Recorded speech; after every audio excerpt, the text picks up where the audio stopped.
Yes. Yeah. Oh, okay. So the charged particle of mass 18 times 10 to minus 26 kilogram had charge magnitude of minus 6.4 times 10 to minus 19 coulomb and is accelerated by the potential difference before entering a region of the uniform magnetic field of a magnetic magnitude of B1 with, with the magnitude of 1.2 Tesla. It followed the path shown in the drawing and entered second region B2. So the first one determined direction of a magnetic field B1, determine the direction of number B is to determine the direction of magnetic field B2, and C is going to find out the velocity of the particle in the uniform magnetic field B1. And D, calculate the magnitude of potential difference used to accelerate charged particle prior to it following this path. So we have to apply right-hand rule to figure out the direction of the magnetic field. There's the magnetic force is resulting force out of the two vectors, velocity of charged particle V plus product of magnetic field B. So let me pull up.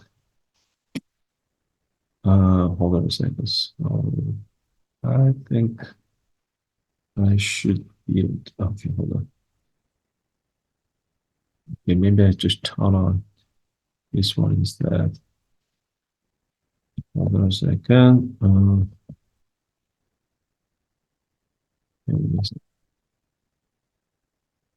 And maybe just let me open up myself now.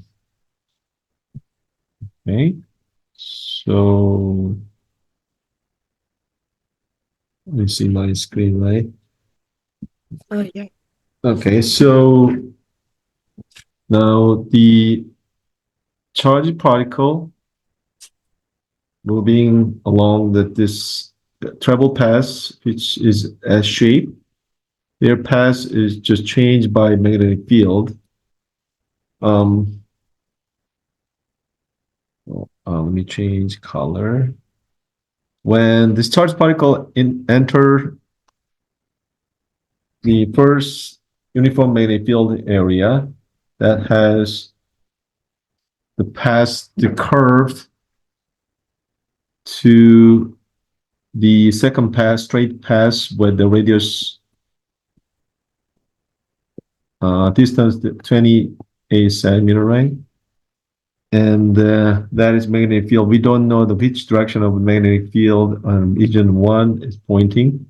And the same thing, you have second magnetic field, uniform magnetic field region number 2, that because of magnetic field, these charged particles have the curved trajectory along the straight line. So number 1, we have to find out direction of the magnetic field. So according to the right-hand rule, now this is charge, positive charge or negative charge. Is, I believe this minus, how much is minus 6 point something, right? 6.4 times 10 to minus 19 coulomb, right? So there's negative charge. So if you apply the right-hand rule, so hopefully you remember the right-hand rule. That's like, you know, if you use this right hand, so this F is a thumb, direction of thumb. The V, index finger, is the last in the direction of velocity vector, and the B is third finger is the direction of a magnetic field, right? So now, if you use the right hand rule, the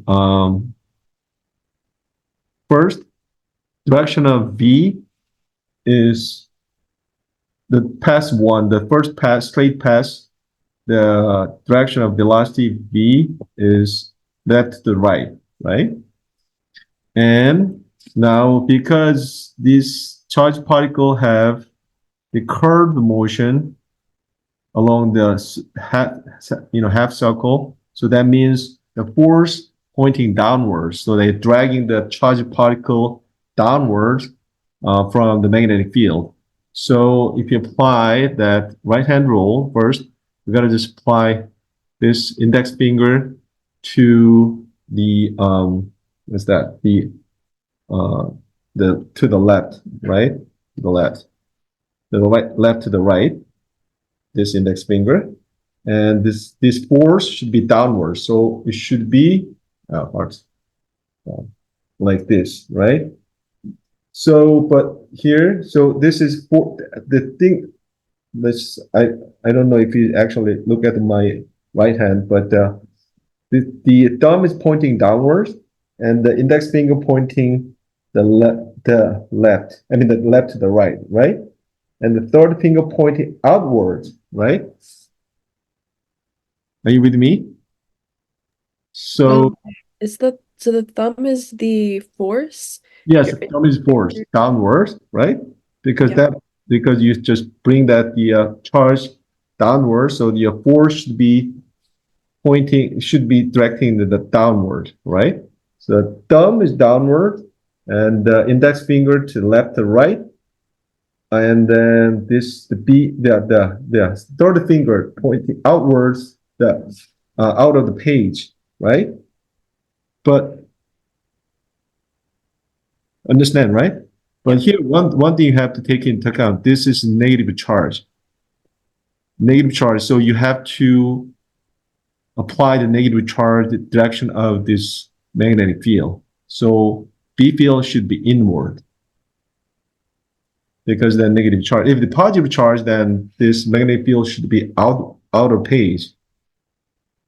But that's the negative charge, so you have to minus sign apply to this force.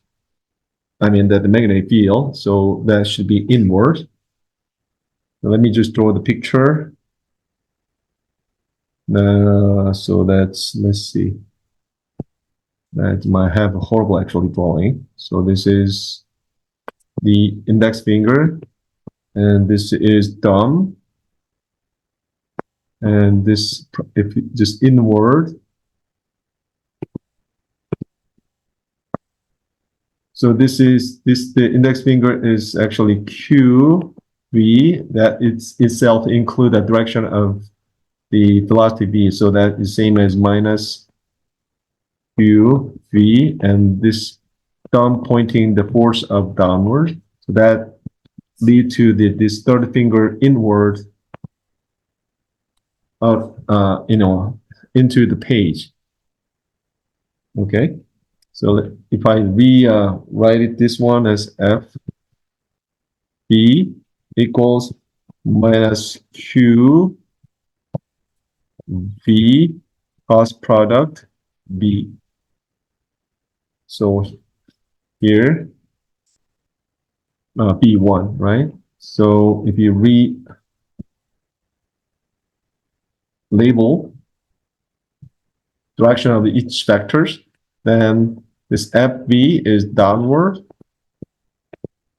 and Q minus QV is the left, and the B1 is inward. That is like this, minus QV, the B1, and the downward as FB. Okay. And number B, same, likewise, number B could be easily actually,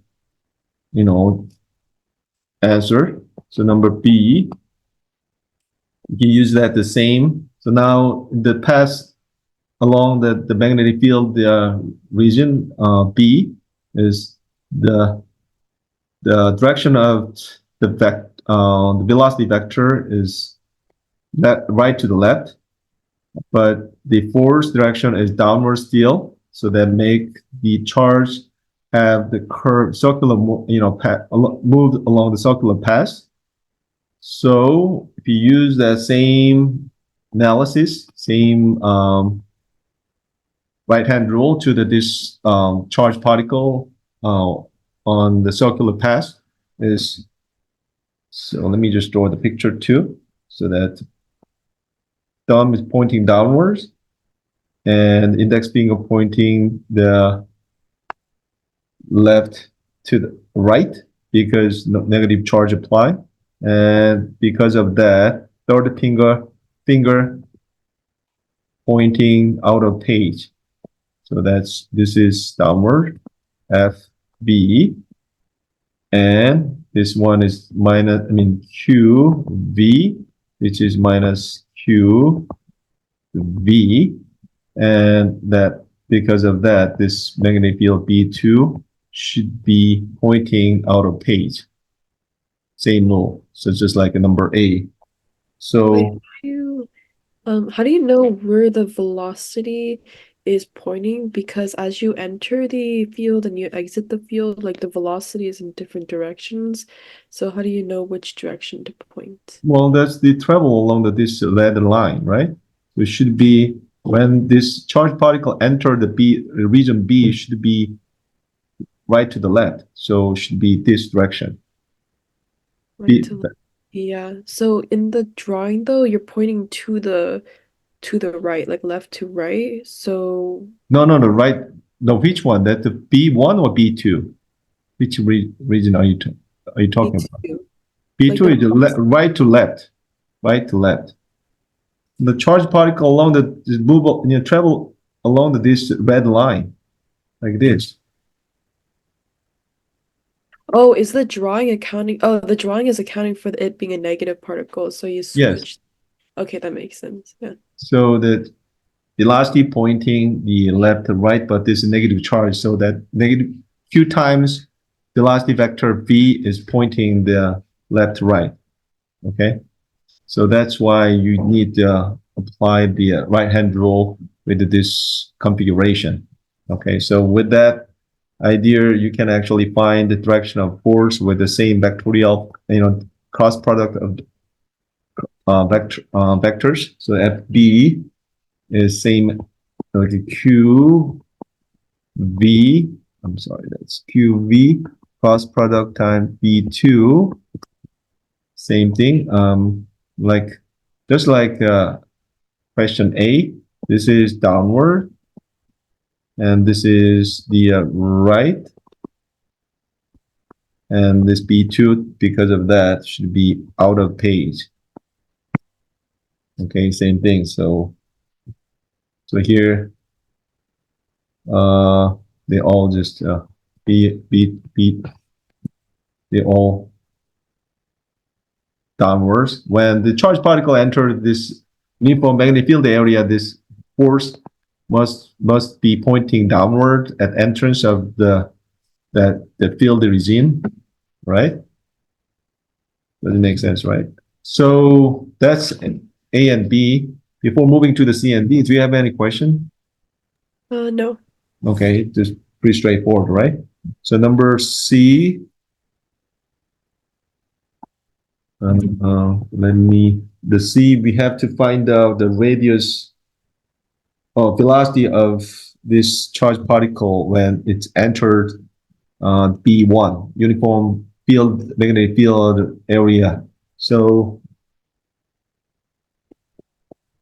hopefully you remember this formula. When the charged particle get into the uniform magnetic field perpendicular to that direction of the field, the radius that charged particle normally has circular motion along the curved path. So that radius of the circular motion is m, mass of the charge, times velocity v over q, the charge of the particle divided by magnetic field B. I already just gave you how this formula should drive the last session. So if you rearrange this equation in terms of the velocity B, then velocity B is R times Q times magnetic field B over mass M. Well, all the numbers already given in this problem. So radius R here. Diameter of this one is 28 centimeter. So radius r is half of that. So 28 centimeter divided by 2 is 14 centimeter, right? So that should be 0.14 meter. Because when charged particle enter this uniform field area that has complete half circle, so radius of this circle must be half of the distance between the straight lines. Right, so the R is 0.14 meter, and Q, absolute value of charge, is 6.4 times 10 to the minus 19 Coulomb. The mass of the charge is 18 times 10 to the minus 26 kilogram. And the B1 is already given, which is 1.2 Tesla. If you plug them all into this formula, then the velocity is 1.14 meter times 6.4 times 10 to the minus 19 Coulomb, 1.2 Tesla, by the mass of the charge, 18 times 10 to the minus 26 kilogram. Then velocity of this particle into that the B1 is about 6 times 10 to the 5 meter per second, 5.973 times 10 to the 5. Hold on a second. Let me move this one out of it. Yeah, meter per second. Okay. So now this is just pretty true. If you know that this formula from the basic ideas of how charged particle have the circular motion, then that is just all you need is to plug the numbers into this equation, and that's it. So that's number C.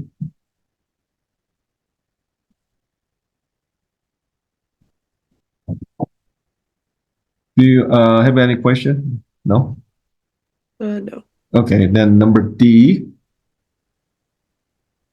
So originally, in order for the charged particle injected into the constant uniform magnetic field, the charged particle itself should have some amount of potential energy.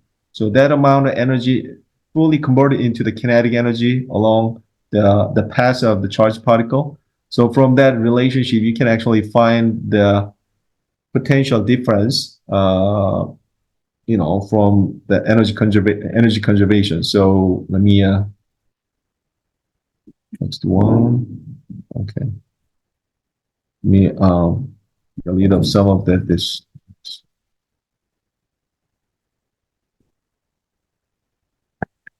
Okay, so total kinetic energy. So basically 1 over 2 m mass times velocity squared, which is same as the um, potential energy of the charged particle. So that is additional energy is given by this formula. So now you want to find out, actually this should be E times delta V. So delta V potential difference is 1 over 2 m E V squared divided by charge of the electron. So if you do that, then the total kinetic energy is 1 over 2 times 18 times 10 to the minus 26 kilogram times velocity already given in number C, right? From number C, you can plug that into this equation. So that is 5 times 5.937 times 10 to the 5 meter per second. Then you have to divide it by charge of the electron. So that is the 1.6 times 10 to the minus 19 Coulomb. So you plug all the numbers into this simple formula, then potential difference of this charge injected into this uniform field area is about 2.0068 times 10 to 5 volt, which is 200, about 200 kilovolt. So when charged particle with that amount 6.4 times 10 to the minus 16, 19, 10 to minus 19 coulomb injected into this area, two uniform magnetic field regions, then this particle originally should be charged with a 20 kilo electron volt. Okay. I think like the original way that I tried to solve this problem was that I thought that in the beginning, Mm-hmm. because in the original problem it says that I thought that because it's like traveling through the magnetic field, there's like Mm-hmm. kinetic energy, but then it stops at the end and it has potential energy. Mm-hmm. So I said like kinetic plus potential energy is equal to zero, and then I try to solve for V that way. But in this case, since it doesn't stop at all, I guess, do you just Mm-hmm. only use the kinetic energy formula for change in potential? Well, you and but basically you when this particle entered into the uniform field area B1, that comes with this amount of the velocity, right? So in order to create that amount of velocity into the uniform field, some amount of energy, the particle, charged particle must be charged with some amount of energy that is 200 kb. So that you just create some kind of like connection. It's actually, this one is more like, unit conversion rather than actually, energy conservation, because the 1/2 mv squared itself is just can be expressed with the electron volt. So when it comes into this uniform field, that amount of energy must be existing in the charge, and that produce this kind of like curved shape. So that injected energy when charged particle actually entered into this uniform field, that depending on the initial potential energy or initial potential difference, the charged particle have a different amount of the radius of curved motion. So in order to create the 20 centimeter or 14 centimeter radius of the circle, that charged particle must be initially, charged with some amount of potential difference. And that kinetic energy is just only energy existing in the first charge. I mean, the first part of that injection of charged particle. So let me quickly simplify the description. Now you have charged particle injected into straight line, right? So that's travel into this uniform area. So now you know that how much the radius is created by the magnetic field, right? So that amount of just variation of circular motion is directly depend on the initial energy of charged particle. So when this charged particle comes into this uniform field, then that just radius is just you know determined by that initial charge. I mean initial potential energy. So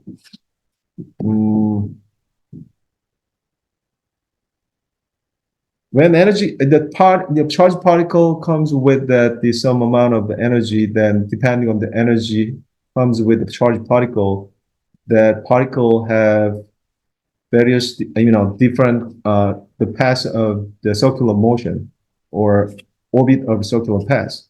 So now you know that how much this charge, how much radius the charge actually has on the circular path. Then you can just you know retrace that the initial energy out of the particle from the amount of the radius which is created by the discharged particle. But the radius differs in the different paths, right? There's 28 centimeters in the beginning, and Mhm. as it enters the second magnetic field, the radius The second magnetic field area nothing to do with this first, this problem.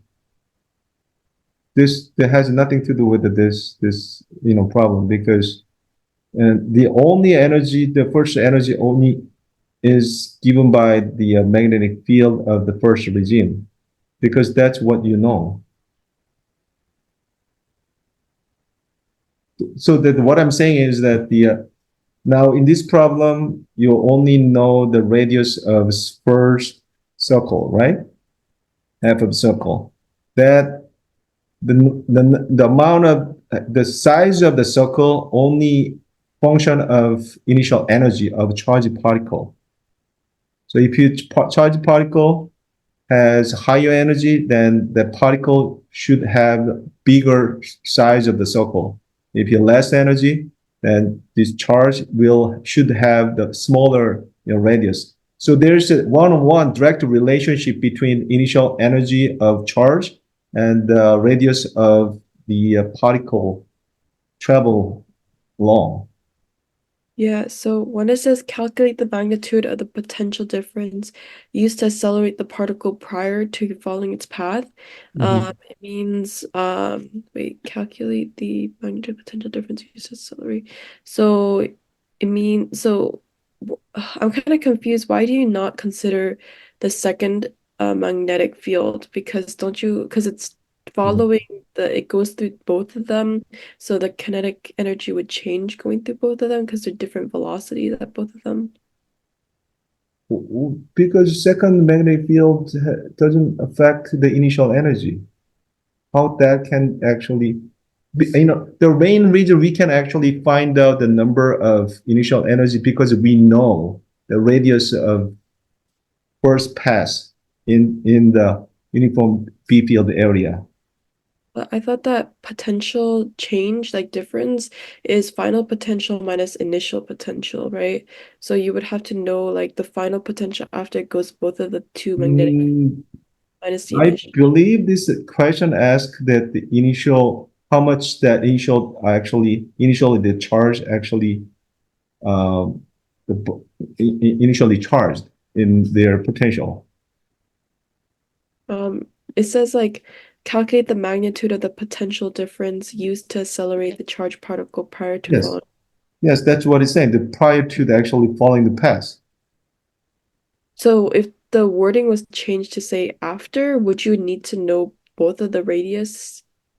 yes, after if you want to find the potential difference between initial state and the final state, Yeah. obviously while the charged particle travel along this S-shaped path, this charged particle will lose the energy. Then that statement totally different from the initial energy statement because Okay. it keep losing the potential energy while this charged particle go along this travel path.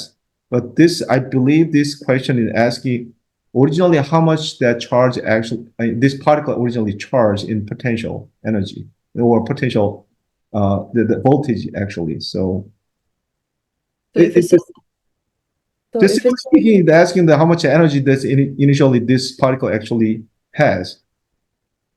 yeah, so if it says initially like how much energy does it have? So Mm. you use the electric or magnetic field of the one that it's entering first. Is- Mhm. Okay, that makes sense. Yes, yes. So that one of, as I just said, the one-on-one relationship. So like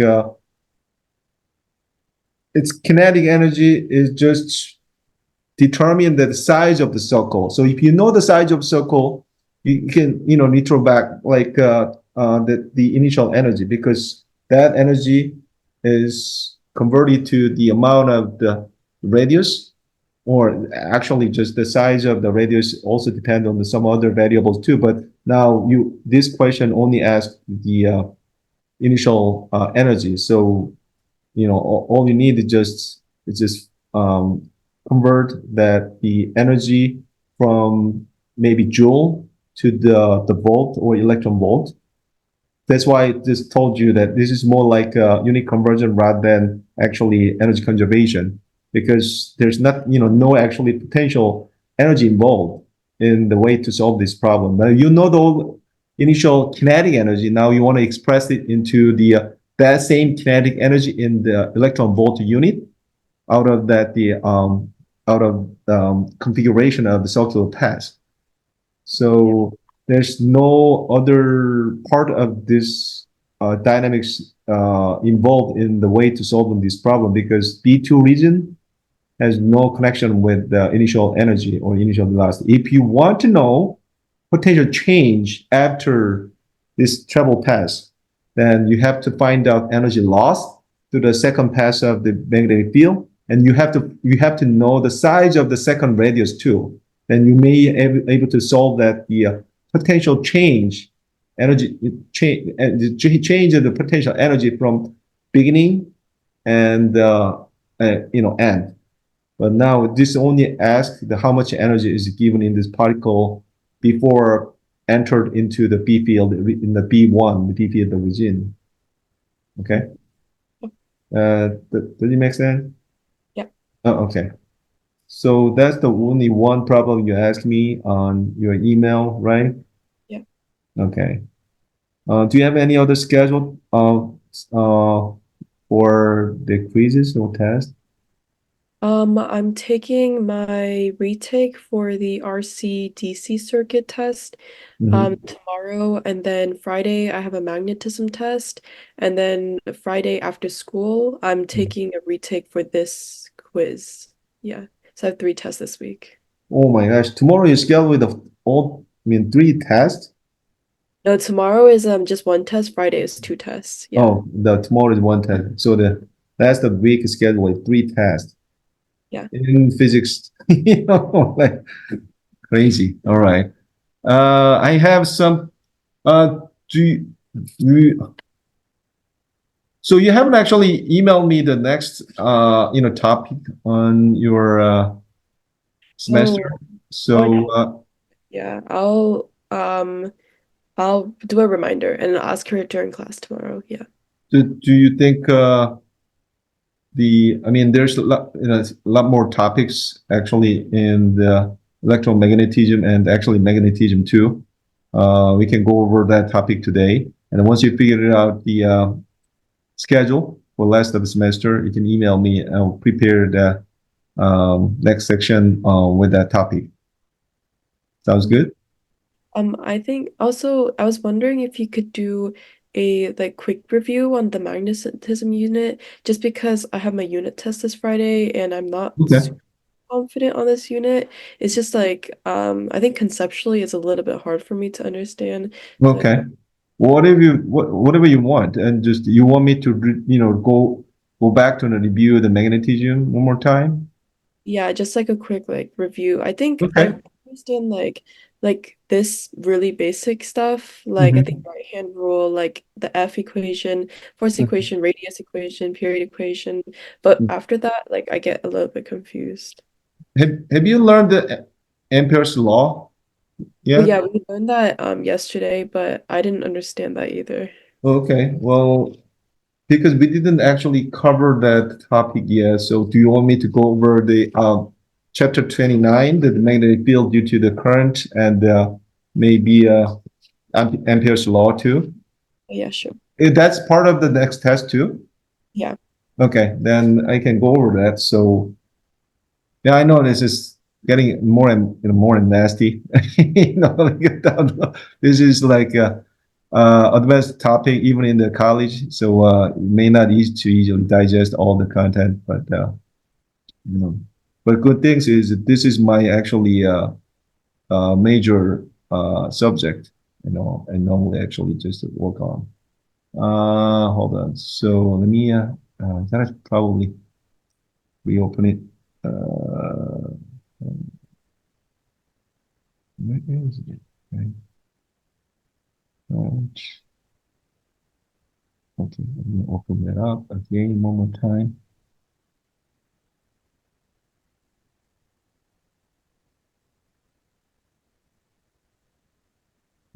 Okay. Um, so, it's I don't know how your school teacher actually taught this chapter, but I can quickly just run through that the topic, and you can maybe find some. Oops. Okay, hold on a second. Let me close it. I don't know why it's not working properly. Let me just close it up one more time. And, okay, let me open this up. Okay, so um, when the current flows in the wire or any kind of like a circuit, then that normally have intrinsic magnetic field produced. So if there's a wire and the current goes along this wire and some distance from the area of your interest should have the magnetic field. So that if you think of that at point P, then this is just a small segment of area. So ds actually segment of the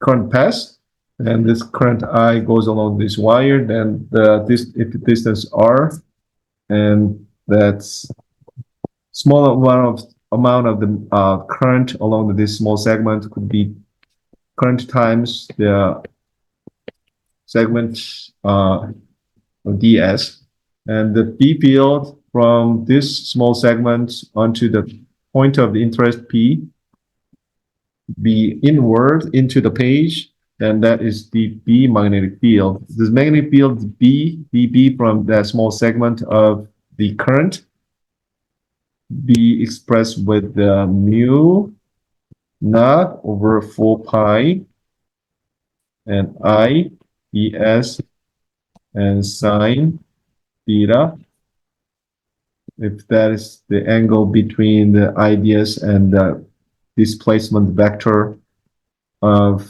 the this magnetic field at position P, then that is also that's like the formula you already actually learned from the chapter 28. So next step is you gotta actually just integrate this magnetic field to find out how much magnetic field is just produced by the total path of this current from beginning to end. So in order to find the genetic expression of the magnetic field out of the wire with the current I, should be dB equals mu naught is 4 pi I ds now is sine theta. ds sine theta could be expressed with the displacement vector r over r to the q. So that is